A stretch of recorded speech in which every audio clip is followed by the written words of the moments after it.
ओम जगन्नाथ स्वामी नयनपथगामी भवतु मे।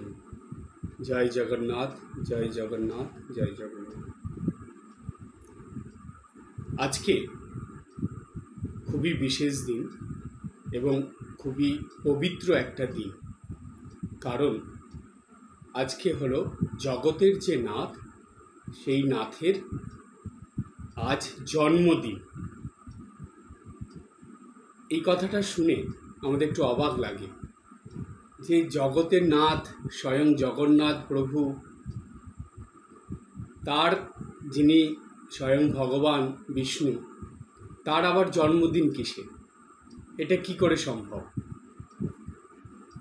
আমরা স্কন্ধ পুরাণ আর নীলাদ্রি মহোদয় গ্রন্থ, এই দুটো জায়গায় খুব সুন্দর একটা উল্লেখ পাই। সেখানে বলা আছে যে জ্যৈষ্ঠ পূর্ণিমার পুণ্যক্ষণে জগন্নাথ মহাপ্রভু জন্মগ্রহণ করেন।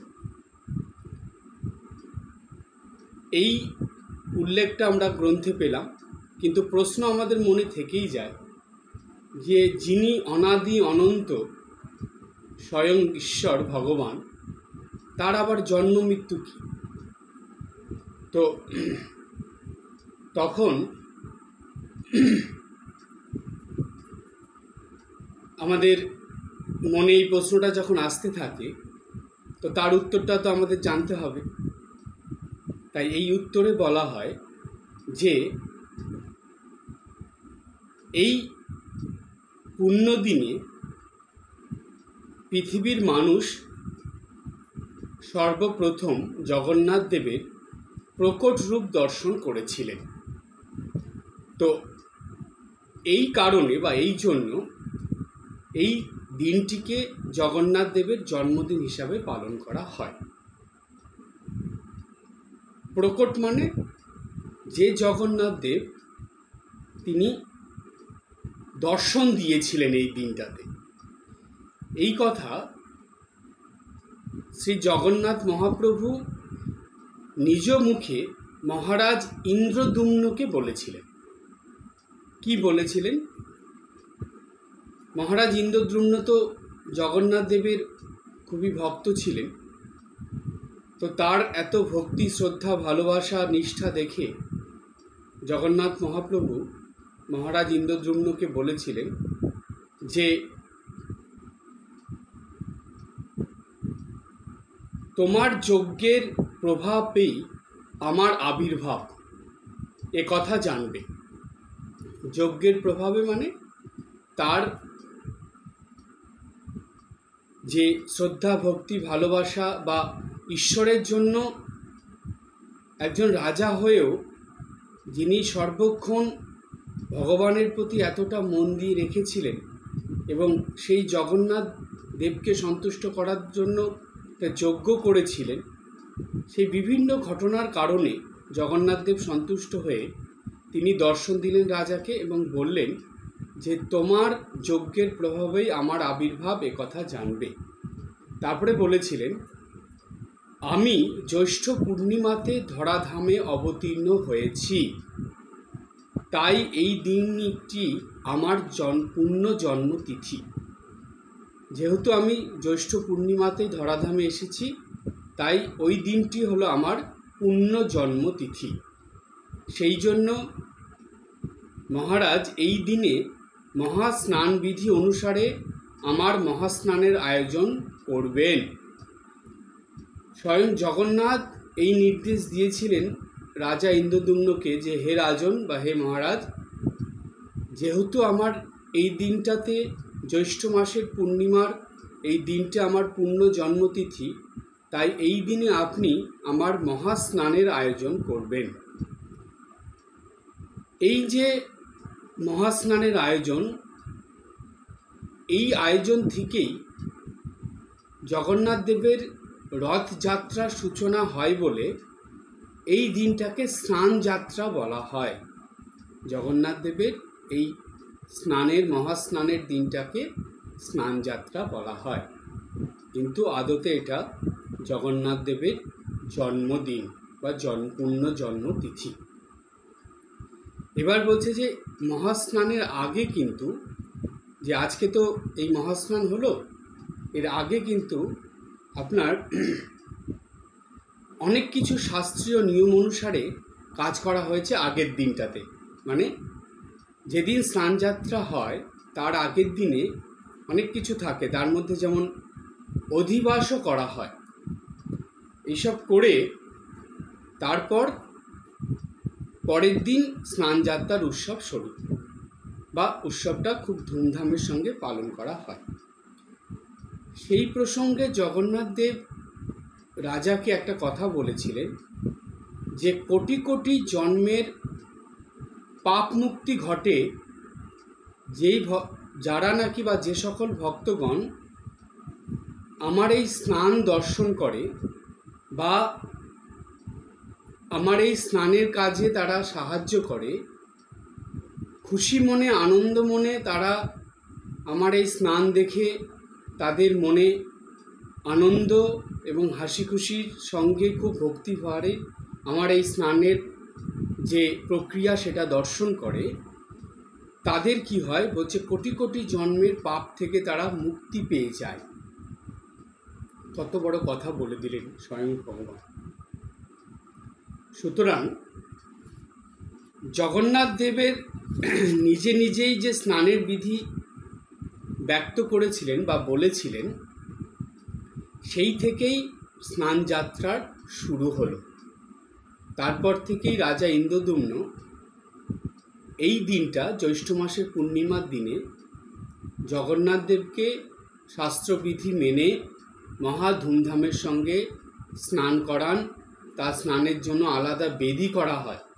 জগন্নাথ দেব যেই বেদিতে থাকেন সারা বছর, সেই বেদিতে তাকে স্নান করানো হয় না, তার জন্য আলাদা স্নানের বেদি করা হয়, সেই বেদিতে নিয়ে গিয়ে তাকে স্নান করানো হয়।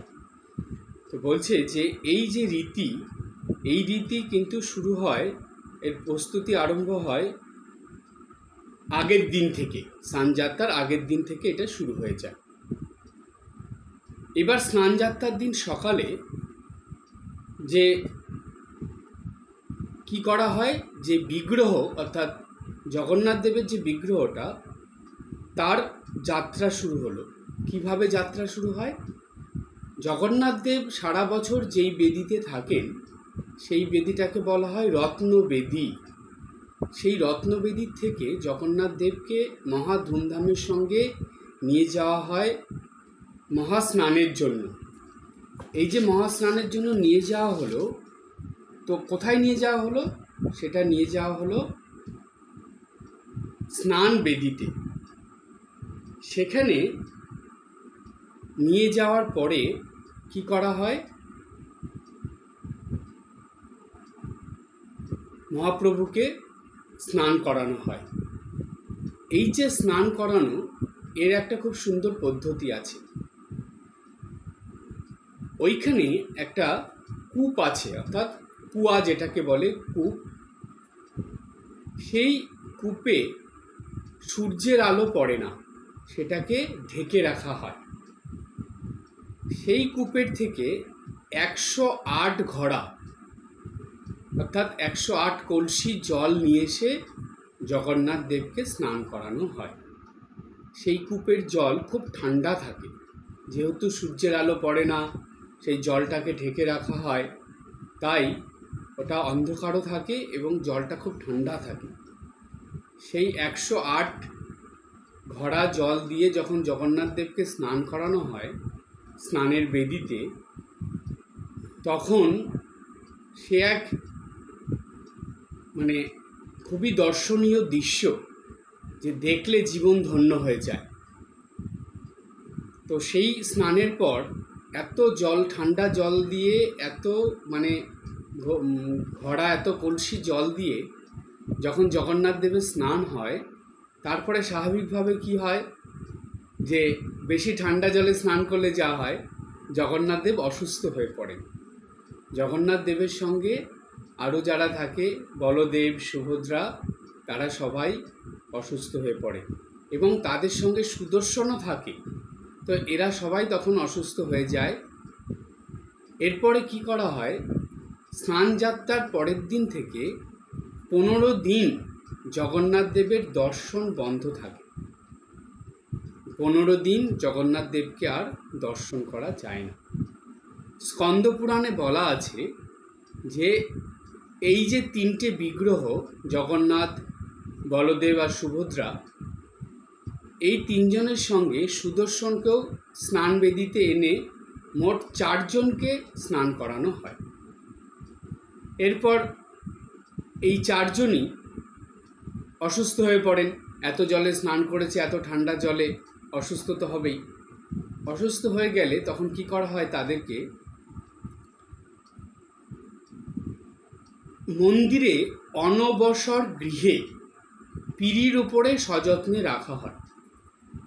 আর এই অসুস্থদের মানে জগন্নাথ সহ আরও 3 জনকে, মোট 4 জনকে 15 দিন ধরে তাদের সেবা শুশ্রূষা চলতে থাকে। এই 15 দিন মন্দিরের দরজা বন্ধ থাকে, বাইরের কেউ তাদের দর্শন করতে পারবে না। শুধু যারা সেবা শুশ্রূষা করে তারাই গিয়ে দর্শন করতে পারবে। এবং এই সময় জগন্নাথ দেবের খাওয়া দাওয়াও সম্পূর্ণ আলাদা হয়ে যায়। ভোগের যে পদগুলো সেগুলোও আলাদা হয়ে যায়। আর এই যে 15 দিন জগন্নাথ দেবের দর্শন হয় না, অসুস্থ হয়ে পড়ে, এর পিছনে আর একটা কারণ আছে যে দর্শন কেন হয় না। সেই কারণটা কি? সেই কারণটা হলো এই এত জলে মানে 108 ঘড়া জলে স্নান করানোর পরে জগন্নাথ দেবের দেহে যে রং থাকে, মানে যেই রং দিয়ে জগন্নাথ দেবকে চোখ, মুখ, তার শরীর সব আঁকা হয়, সেই রঙগুলো সব ধুয়ে যায়। তো এই 15 দিন কি করা হয়, নতুন করে জগন্নাথ দেবকে তার শরীরের রং করে দেওয়া হয় এবং তাকে নতুন রূপে সাজানো হয়, নতুনভাবে। মানে বলা হয় যে নবজন্ম, নতুন জন্ম জগন্নাথ দেবের হয়। মানে এই সময় নতুন কলেবর, অর্থাৎ তার যে রূপটা সেটার পরিবর্তন হয়ে যায়। খুব সুন্দর করে তাকে এই 15 দিনের মধ্যে সাজিয়ে ফেলা হয়, রং করে দেওয়া হয়। আর এর রং করার পরেও আবার 2টো উৎসব হয়। সেই উৎসবের কথায় আসব। এবং সেই সঙ্গে এই যে 15 দিন ধরে জগন্নাথ দেবের দর্শন হয় না, সেই সময় জগন্নাথ দেবের যে ভোগ সেটা যে আলাদা ধরনের হয়, সেই ভোগের কথাও আমরা এখানে আলোচনা করব। কারণ এই যে 15 দিন যে ভোগ হয় এটা বছরে এই একবারই হয়। স্নান যাত্রার থেকে রথযাত্রা পর্যন্ত এর মাঝে যে 15 দিন জগন্নাথ দেবের দর্শন হলো না, এই দর্শনের সময় যেই ধরনের ভোগ, অর্থাৎ তিনি অসুস্থ হয়ে পড়েছেন বলে তার খাবার দাবারও আলাদা হয়ে গেল। তো কি খাবার দাবার তাকে দেওয়া হয় সেগুলো খুব সুন্দরভাবে বর্ণিত আছে এবং আমরা সেটা নিয়েই আলোচনার মধ্যে আসব। এই যে 15 দিন ধরে মন্দিরের দরজা বন্ধ থাকে, সেই 15 দিনে কি হয়, জগন্নাথ মহাপ্রভুর 2টো কাজ হয়। একটা হলো যে স্নানে যে বিবর্ণ হয়ে গেছে বিগ্রহগুলো, সেগুলো নতুন করে অঙ্গরাগ হয়, অর্থাৎ রং করা হয়। আর এই যে 15 দিনের সময়টা, এটার একটা খুব সুন্দর নাম আছে। এই 15 দিনের সময়টাকে বলা হয় অনবসর কাল। এই অনবসর কালে প্রভুর খাওয়া দাওয়া অন্যরকম হয়। কেমন? অন্ন দেওয়া হয় না, অন্নভোগ বন্ধ থাকে এই 15 দিন। অন্নভোগ ছাড়া কি খাবার দেওয়া হয়? বিভিন্ন রকম খাবার আছে, মানে ভাতটা দেওয়া হবে না, তাছাড়া অনেক ধরনের খাবার থাকে। আপনাদের একটা কথা জানিয়ে রাখি, যেহেতু শবর জাতি যারা ছিলেন তারা নীল মাধবের পূজা করতেন, সেই নীল মাধবেই জগন্নাথ দেব হয়ে পূজা পেয়েছিলেন বা শুরু হয়েছিল তার পূজা। তো সেই নীল মাধবের যে পূজা, ভোগ, রাগ, এগুলো সব শবর জাতিদের কাছ থেকে এসেছে এবং শবর জাতির মানুষরা এই জগন্নাথ দেবকে তাদের খুবই বা নীলমাধবকে তাদের একদম নিজস্ব পরিবারের মানুষ বলে মনে করতেন এবং সেইভাবেই তার সঙ্গে মেশা, ব্যবহার করা এবং সেবা করা এগুলো সব করেছিল। তো সেইখান থেকেই এই জগন্নাথ দেবের ভোগের যে পদগুলো সেগুলো কিন্তু সেইভাবেই এসেছে। শবর জাতির কাছ থেকেই এগুলো ধীরে ধীরে ছড়িয়ে পড়েছে বা এইভাবেই তার এই ভোগরাগ করা হয়, অর্থাৎ জগন্নাথ দেবের ভোগরাগ হয়। এই সময় জগন্নাথ দেবকে যে ফল, পলতার বড়া, পাচন, পায়েস, ক্ষীর এগুলো সব দেওয়া হয়। এই 15 দিন ধরে এগুলো থাকবেই। এর সঙ্গে আরও কিছু পদ থাকে, কিন্তু স্নান যাত্রার দিনে বিশেষ 17 রকমের পদ দেওয়া হয়। এই বিশেষ 17 রকমের পদের কথা আপনাদের আজকে বলছি। সবার প্রথমে 1 নম্বর দেওয়া হয়, সেটার নাম হলো সুবাস পখাল। প্রথমে থাকে সুবাস পখাল। এটা কি? এটা হলো বিশেষভাবে তৈরি এক ধরনের অন্ন, বিশেষ মানে ভাত নয়, কিন্তু ভাতের মতোই একটা জিনিস তৈরি করা হয়, তাই এটার নাম সুবাস পখাল। অর্থাৎ খুব সুন্দর গন্ধ বেরোয়, এটায় খুব সুবাস হয়। এরপরে থাকে হলো পিতা। এটা কি জিনিস? এই পদটা বলছে কাঁচকলার মোচা, থোড়, কাঁচকলা, কচু, বেগুন, মিষ্টি কুমড়ো, লাল আলু, দেশি আলু, নারকেল কোড়া দিয়ে তৈরি হয় এই পদটা, এর নাম হলো পিতা। তারপরে 3 নম্বরে থাকে খুদ পিতা, অর্থাৎ চালের খুদ দিয়ে তৈরি হয় এই পদ। 5 নম্বরে থাকে খিচুড়ি, কিন্তু খিচুড়িটা, এই খিচুড়ি একটা নাম আছে, খিচুড়ির নাম হলো কর্মাবাই খিচুড়ি। অর্থাৎ কর্মাবাই বলে যে জগন্নাথের ভক্ত, জগন্নাথ দেব যে মন্দির থেকে লুকিয়ে গিয়ে কর্মাবাইয়ের কাছ থেকে খিচুড়ি খেয়ে এসেছিলেন, সেই গরিব ভক্ত কর্মাবাই, যে নাকি শুধু নুন হলুদ দিয়ে খিচুড়ি করেছিলেন, কিন্তু তার সেই খিচুড়ির যা স্বাদ সেটা খাওয়ার জন্যই জগন্নাথ মহাপ্রভু গিয়েছিলেন। কেন? যে শুধু নুন হলুদ দিয়ে, চাল ডাল দিয়ে খিচুড়ি জগন্নাথ মহাপ্রভু খেতে যাননি, তিনি গিয়েছিলেন ওর মধ্যে যে ভক্তের ভক্তি মিশ্রিত ছিল, যেটা তনু মন প্রাণ দিয়ে 100 ভাগ ভক্তি দিয়ে যে পদটা তৈরি করেছিলেন কর্মাবাই, সেই খিচুড়ি পদ খাওয়ার জন্যই জগন্নাথ দেব মন্দির থেকে চলে গিয়েছিলেন কর্মাবাইয়ের কাছে। সে খুবই সুন্দর ঘটনা। তাই ওই দিন থেকে যে জগন্নাথ মহাপ্রভুর খাওয়ার পদের সঙ্গে খিচুড়ি অবশ্যই থাকে। তাই এই খিচুড়িটা, অন্যান্য দিন খিচুড়ির মধ্যে অনেক কিছু দেওয়া হয়, কিন্তু এই 15 দিনে একদম সাধারণভাবে খিচুড়ি করে দেওয়া হয়, তাই এই খিচুড়িটার নাম হলো কর্মাবাই খিচুড়ি। এরপরে থাকবে 5 নম্বরে থাকে ত্রিপুরি। এটা কি ধরনের পদ? বলছে যে একটা গাছ আছে, সেই গাছটার নাম হলো গরুর গোবিন্দ। এই গাছের ছাল থেকে বিশেষভাবে একটা পদ তৈরি করা হয়, সেই পদটার নাম হলো ত্রিপুরি। 6 নম্বর হলো কথারু সন্তরা। এটা কি ধরনের পদ? বলছে এটা মিষ্টি কুমড়ো দিয়ে বিশেষ ধরনের পদ, এই মিষ্টি কুমড়ো দিয়ে তৈরি হয় এটা। 7 নম্বরে ফড়ি শুক্তা। ফড়ি শুক্তাটা কি? বলছে এটা বেগুন দিয়ে শুক্তোর মতন করে তৈরি করা হয়, তাই এটার নাম ফড়ি শুক্তা। এটাও একটা বিশেষ ধরনের পদ। এরপরে 8 নম্বরে থাকে শাক। কি শাক থাকে? নেউটিয়া শাক বলে এক ধরনের শাক আছে, এটা জগন্নাথ দেবের অতি প্রিয় শাক। এই বিশেষ পদটা জগন্নাথ দেবের ভোগে অবশ্যই দেওয়া হয়, নেউটিয়া শাক। এরপরে 9 নম্বরে আছে সরপুলি। সরপুলিটা কি? বলছে বিউলির ডালে তৈরি বিশেষ ধরনের মিষ্টি, এটা হলো সরপুলি। 10 নম্বরে থাকে বল্লভ। বল্লভটা কি? বলছে ঘি দিয়ে খই ভেজে এই পদটি তৈরি করতে হয়, আর তার সঙ্গে নানা ধরনের জিনিস দেওয়া থাকে, যেমন নারকেল, গোলমরিচ, লবঙ্গ, কর্পূর ইত্যাদি এর সঙ্গে মেশাতে হয়। মিশিয়ে যে পদটা তৈরি হয় সেটা জগন্নাথ দেবকে দেওয়া হয়, তাই এই পদটার নাম হলো বল্লভ। এরপরে আসে 11 নম্বর হলো পাগ। পাগ ওড়িশা। পাগ ওড়িশাটা কি বলছে? গুড় দিয়ে তৈরি এক ধরনের বিশেষ মিষ্টান্ন। এরপরে 12 নম্বরে হংসকেলি। হংসকেলি হলো কলাইয়ের ডালের বিশেষ ধরনের লাড্ডু।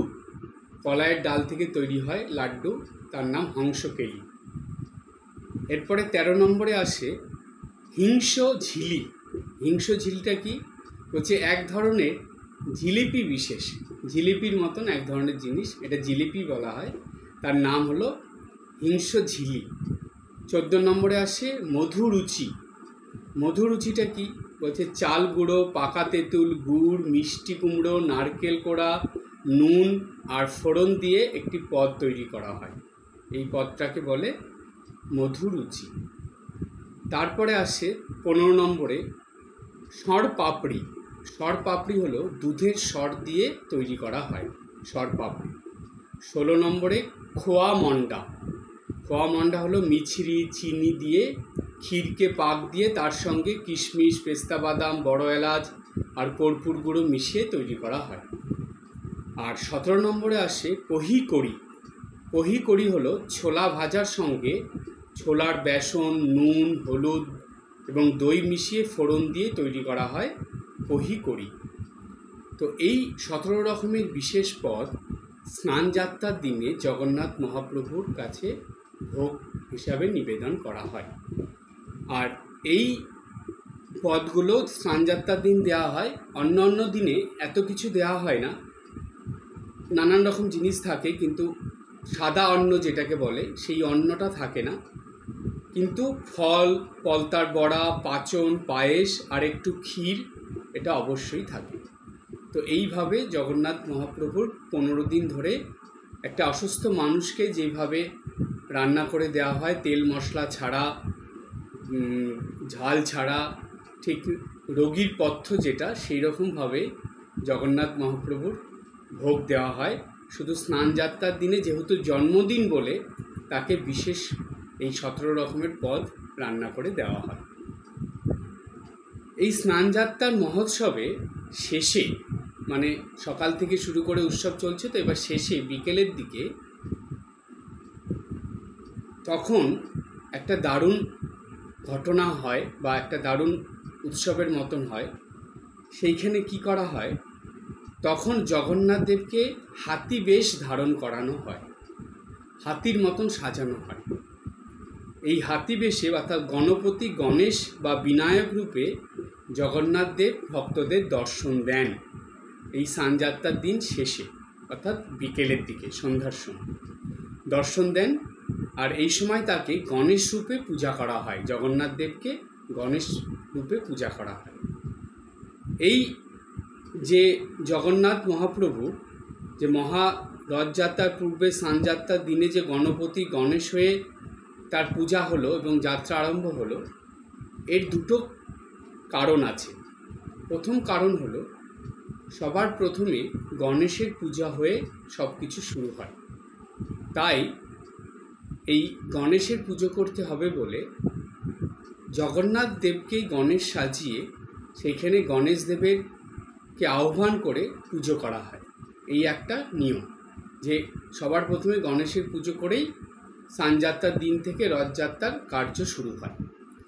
এবং দ্বিতীয় কারণ আছে একটা, এইখানে এই যে জগন্নাথ দেবের হস্তি বেশ ধারণ বা হাতির রূপ বা গণেশের যে রূপ, সেটার পিছনে একটা পৌরাণিক উপাখ্যান আছে। খুব সুন্দর একটা গল্প কথা আছে, পৌরাণিক উপাখ্যান। সেই ঘটনা বা সেই উপাখ্যানটা আমরা জেনে নেব। জগন্নাথ দেবের যে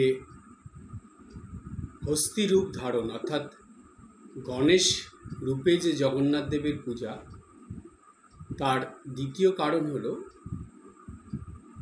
একটা গল্পের মধ্যে দিয়ে আমরা এটা বুঝে নেব, একটা উপাখ্যানের মধ্যে দিয়ে, যে ভক্তের প্রতি ভগবানের কি যে করুণা বা কি যে দয়া সেটা আমরা বুঝব। গাণপত্য সম্প্রদায়ের শাস্ত্রজ্ঞ ব্রাহ্মণ ছিলেন গণপতি ভট্ট। তো গণপতি ভট্ট থাকতেন কর্ণাটকের কানিয়াড়ি গ্রামে। শাস্ত্রাদি পড়ে তিনি জেনেছিলেন যে ব্রহ্ম হলো ইন্দ্রিয়াতীত, নিরাকার, সর্বত্র তার প্রকাশ। ব্রহ্মপুরাণ পাঠ করে তিনি জানতে পেরেছিলেন যে ইন্দ্রিয়াতীত নিরাকার ব্রহ্ম দারু ব্রহ্মরূপে শ্রী ভগবান স্বয়ং নীলাচলে সদা বিরাজমান। এই কথা যখন গণপতি ভট্ট জানলেন, জানার পর তার মন আনন্দে ভরে গেল। তিনি আনন্দে আত্মহারা হয়ে শ্রীক্ষেত্র নীলাচলের উদ্দেশ্যে যাত্রা করলেন। তিনি ছেড়ে গেলেন তার স্ত্রী পুত্র সহ ভরা সংসার, সব কিছু ছেড়ে তিনি এই প্রভুর দর্শনের জন্য যাত্রা করলেন। যখন যাত্রা করছেন, অনেক দূর পথ থেকে এসেছেন, এসে শ্রীক্ষেত্র অর্থাৎ পুরীর কাছে এসে তুলসী চাওড়া বলে একটা গ্রাম আছে, সেই গ্রামে এসে পৌঁছেছেন। সেইখানে গণপতি ভট্ট খুবই ক্লান্ত হয়ে পড়েছেন পথশ্রমে। তো ক্লান্ত হয়ে তিনি একটা গাছের তলায় বসে একটু বিশ্রাম নিচ্ছেন। সেই সময় বিশ্রাম নিতে নিতে তিনি দেখছেন যে দলে দলে মানুষ খুব আনন্দের সঙ্গে বাড়ি ফিরছে এবং জয় জগন্নাথ জয় জগন্নাথ বলে তারা ধ্বনি দিচ্ছে। তো এই দেখে গণপতি ভট্ট একটু অবাক হলেন যে কী ব্যাপার, হঠাৎ করে এত মানুষ এইরকম আনন্দে আত্মারা হয়ে জয় জগন্নাথ বলতে বলতে যাচ্ছেন, কি ব্যাপারটা কি একটু জানার ইচ্ছা হলো তার। তখন তিনি কয়েকজন ভক্তকে জিজ্ঞেস করে জানতে চাইলেন যে আপনাদের এত আনন্দ কেন, আর আপনারা কেন এরকম জয় জগন্নাথ বলছেন। তো সেই কথা শুনে দুজন ভক্ত গণপতি ভট্টকে বলল যে আপনি জানেন না, আজকে যে জগন্নাথ মহাপ্রভুর জন্মদিন, আজকে যে স্নানযাত্রার দিন, জগন্নাথ মহাপ্রভুর আজকে মহাস্নান হয়েছে, সেই মহাস্নান দর্শন করে আমাদের মনে এত আনন্দ হয়েছে, আমরা সেই আনন্দ নিয়ে সবাই ফিরছি, তাই প্রভুর জয়ধ্বনি দিচ্ছি। গণপতি ভট্ট এই কথা শোনার পরে তিনি মনে খুব আঘাত পেলেন, তার মনটা নিরাশায় ভরে গেল, তার বিশ্বাস ভেঙে গেল। কেন? কারণ তিনি মনে মনে চিন্তা করেছিলেন যে যেই জগন্নাথকে আমি দর্শন করতে এসেছি তিনি তো স্বয়ং ব্রহ্ম। তো তার আবার স্নানের হচ্ছে, সেই মহাস্নান হচ্ছে, সেই স্নান দর্শন করলো ভক্তরা। তিনি তো নিরাকার ব্রহ্মস্বরূপ, তার আবার আকার হলো কি করে, তিনি সাকার হয়ে গেলেন কি করে? কেননা সেই সাকার না হলে তাকে তো স্নান করানো যাবে না। তো এই রকম ভেবে তখন গণপতি ভট্ট ভাবছে যে মহাপ্রভু জগন্নাথ তাহলে ব্রহ্ম নন, শাস্ত্র পুরাণ এগুলো সব ভুল, সব মিথ্যা। এরকম যখন ভাবছে তখন একজন বৃদ্ধ ব্রাহ্মণের বেশ ধরে তার কাছে আসলেন। এসে গণপতি ভট্টকে বলছেন যে শ্রী জগন্নাথ হলেন ভক্তের ভগবান, ভক্ত বাঞ্ছা কল্পতরু তিনি, তার কাছে ভক্তি ভরে যা চাওয়া যায় তাই ভক্তরা পায়। তাই গণপতি ভট্টকে সেই ব্রাহ্মণ বললেন, তুমি যদি মুক্তি চাও তাহলে তুমি মুক্তি পাবে। তো তোমাকে তো সেই দারু ব্রহ্মের কাছে যেতে হবে, সেইখানে গিয়ে তাকে দর্শন করে তারপরে তো তুমি চাইবে। তুমি সেখানে গিয়ে দর্শন করো, তাকে প্রার্থনা করো, তুমি যেটা চাইছো তুমি ঠিক সেটা পাবে, তোমার জীবন সার্থক হবে। এই কথা বলে সেই ছদ্মবেশী ব্রাহ্মণ চলে গেল। আসলে সেটা স্বয়ং জগন্নাথ প্রভুই ব্রাহ্মণের বেশে এসেছিলেন তার এই ভক্তকে নির্দেশ দেওয়ার জন্য। তার কারণ ওই ছদ্মবেশে জগন্নাথ মহাপ্রভু যদি না আসতেন তাহলে এই গণপতি ভট্ট হয়তো সেখান থেকেই ফিরে চলে যেত তার বাড়িতে। তাই সেটা যাতে না হয় তাই জগন্নাথ মহাপ্রভু স্বয়ং এসে তাকে সেই কথা বলে গেলেন যে তুমি যাও, দারু ব্রহ্মকে দর্শন করো, করে প্রার্থনা করো, তোমার মনোবাঞ্ছা পূর্ণ হবে।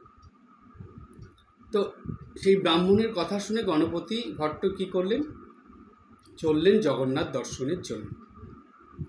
সেদিন স্নান যাত্রা যেহেতু, তাই জগন্নাথ মহাপ্রভু ছিলেন স্নান বেদিতে। গণপতি ভট্ট গেলেন, গিয়ে জগন্নাথ দেবের দর্শন করলেন। কিন্তু অনেকক্ষণ ধরে দর্শন করছেন, দেখছেন, কিন্তু গণপতি ভট্টের মন ভরছে না, মনে আনন্দ আসছে না।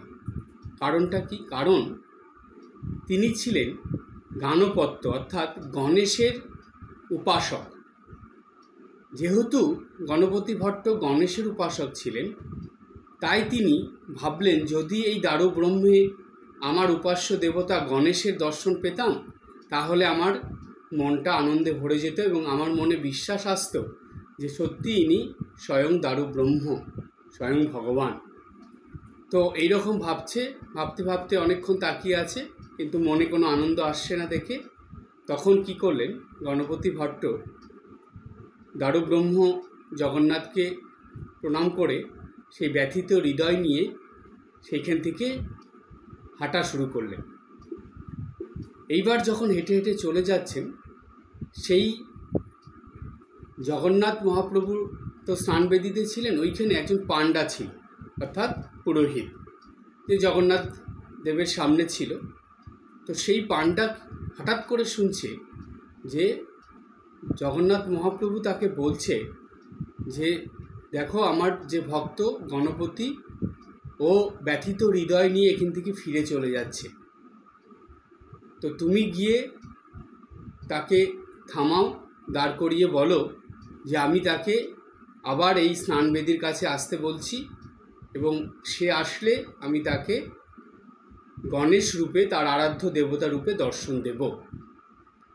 তো সেই পাণ্ডা এই কথা শুনে তাড়াতাড়ি দৌড়ে গিয়ে সেই গণপতি ভট্টকে দাঁড় করালো, দাঁড় করিয়ে বলল যে আপনি আসুন, প্রভু আপনাকে আসতে বলেছে স্নানবেদির কাছে, আপনাকে আপনার আরাধ্য দেবতা গণেশ রূপে প্রভু দর্শন দেবেন। এই কথা শুনে গণপতি ভট্ট খুব মন খুশিতে ভরে গেল এবং সেই খুশি আনন্দের মন নিয়ে তিনি স্নানবেদির কাছে আসলেন। এসে যখন চোখ বন্ধ করে প্রণাম করে দারু ব্রহ্ম জগন্নাথ দেবের মূর্তির দিকে তাকিয়েছেন, তখন দেখছেন যে সেই গণেশ দেব সেইখানে বিরাজিত। তো এই মূর্তি দেখে, তার আরাধ্য দেবতাকে দেখে গণপতি ভট্টের মন এত আনন্দে ভরে গেছে যে তিনি সেই আনন্দর জন্য আর নিজেকে সামলাতে না পেরে তার চোখ দিয়ে অঝরে জল পড়ছে, প্রেমাশ্রু, আনন্দের অশ্রু চোখ দিয়ে বাহিত হচ্ছে। সে মুখ তার বাক্যহীন হয়ে গেছে, কোনো কথা বলতে পারছে না। তিনি সেই দারু ব্রহ্মের মধ্যে গণেশের, তার আরাধ্য দেবতাকে দেখে সে আনন্দে হারিয়ে গেছে, অর্থাৎ আনন্দের মধ্যে ডুবে গেছে, সেই অমৃত রস পান করছে। সেই ভক্তের এই প্রেমাশ্রু বা আনন্দের অশ্রু দেখে, তার এই অবস্থা দেখে তখন জগন্নাথ দেব গণপতি ভট্টকে বললেন যে তুমি আমার কাছ থেকে বর নাও, তুমি আমার কাছে যা চাইবে আমি তোমাকে সেটা দেব, তুমি কি বর চাও বলো। তখন গণপতি ভট্ট তার মন থেকে তখন আমি আমার এই ভাবটা সম্পূর্ণ হারিয়ে গেছে। সে নিজের কথা আর ভাবছে না, তার নিজের সংসার, পরিবার সব কিছু সে ভুলে গেছে। তখন সে জগন্নাথ মহাপ্রভুর কাছে হাত জোর করে বলছে, প্রভু আমি নিজের জন্য কিচ্ছু চাই না, আমি শুধু এটাই চাই যে আপনি প্রতি বছর এই স্নানযাত্রার দিনে এই গণেশ রূপ ধারণ করে কোটি কোটি ভক্তকে আশীর্বাদ করবেন এবং তাদের মঙ্গল বিধান করবেন, আর এই রূপেই তাদেরকে দর্শন দেবেন।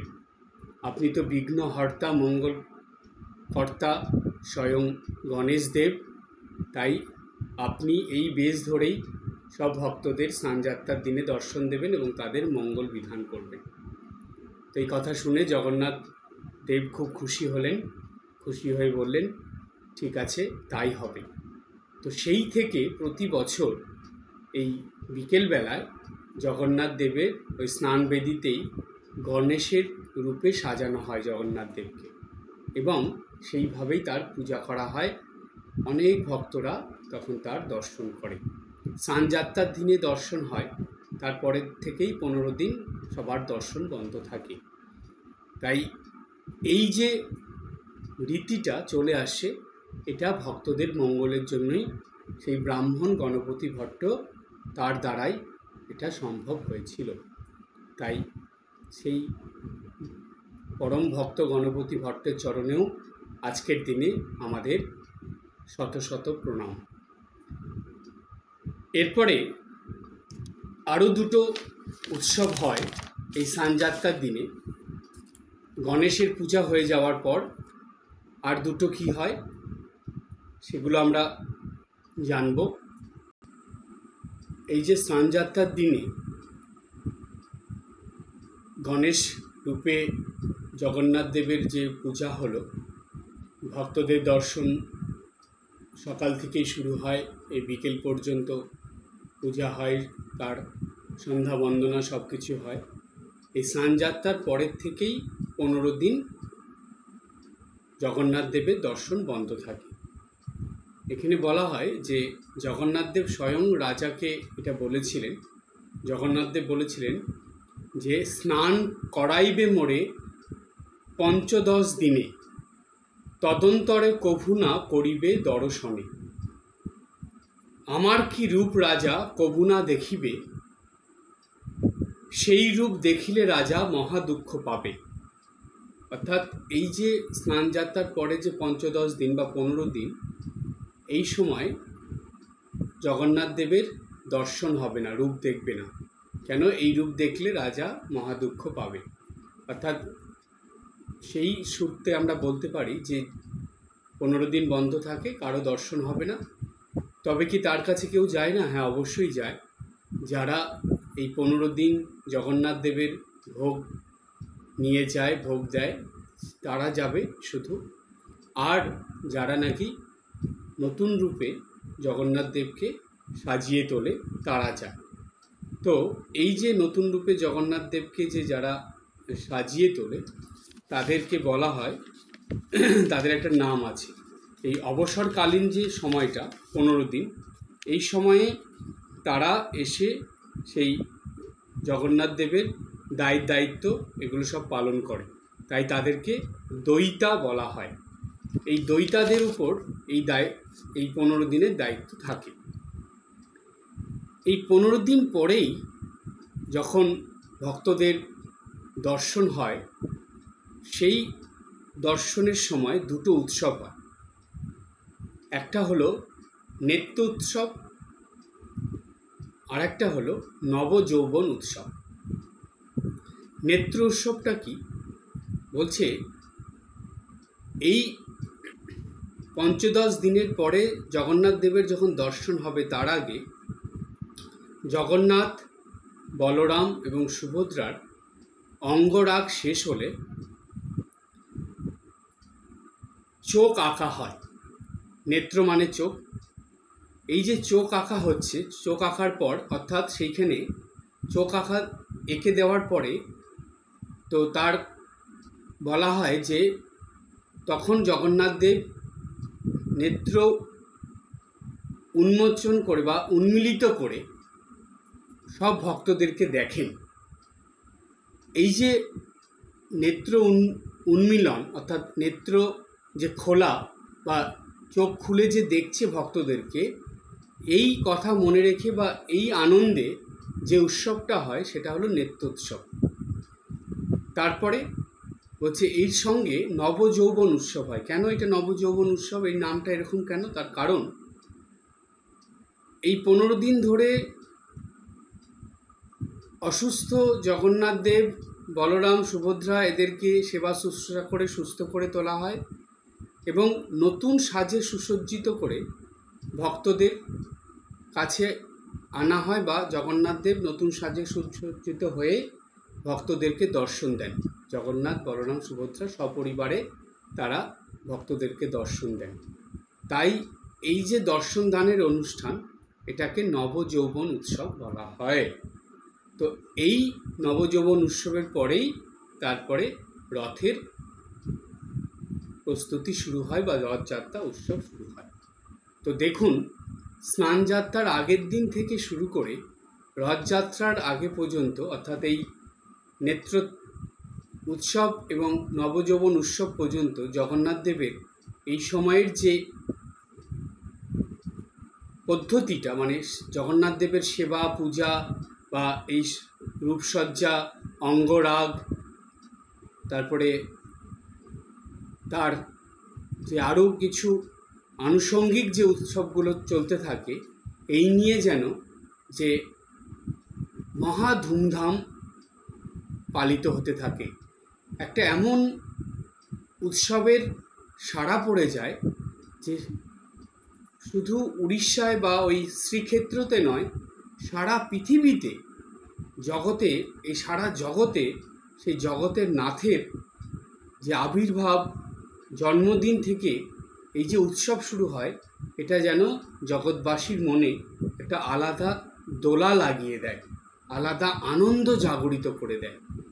তাই জগতের নাথের প্রতি আমাদের ভক্তি, বিশ্বাস, ভালোবাসা যেন সব সময় থাকে এবং সেই জগতের নাথের কথা মনে করে আমরাও জানি এই দিনগুলোতে, অর্থাৎ এই আজ জগন্নাথ দেবের স্নানযাত্রার জন্মদিন উৎসব, এই দিন থেকে উল্টো রথ পর্যন্ত এই জগন্নাথ দেবের বা জগতের নাথের স্মরণ মনন করে, তার স্তোত্র পাঠ করে, তার গান করে, তার কথা চিন্তা করে যেন প্রতিটি দিন অতিবাহিত করতে পারি।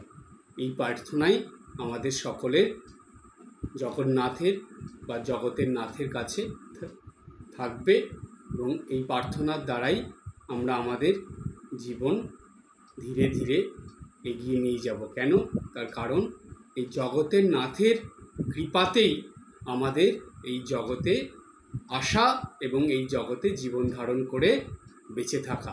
আর সেই বেঁচে থাকাটা যদি আনন্দের সঙ্গে হয়, হাসি খুশি আনন্দে সুখ শান্তির সঙ্গে আমরা অতিবাহিত করতে পারি, তাহলেই আমাদের জীবন সার্থক হবে। আর এটা সম্ভব একমাত্র জগতের নাথের কৃপাতেই। তার কৃপাতেই আমাদের এই মানব জীবন যেন ধন্য হয় এবং সার্থক হয়ে ওঠে। এই প্রার্থনাই জগতের নাথের বা জগন্নাথ দেবের কাছে করে আমার আলোচনা এখানেই শেষ করছি। সবাই ভালো থাকবেন, হাসি খুশি আনন্দে থাকবেন। ওম জগন্নাথ স্বামী নয়ন পথগামী ভবতু মে। জয় জগন্নাথ, জয় জগন্নাথ, জয় জগন্নাথ।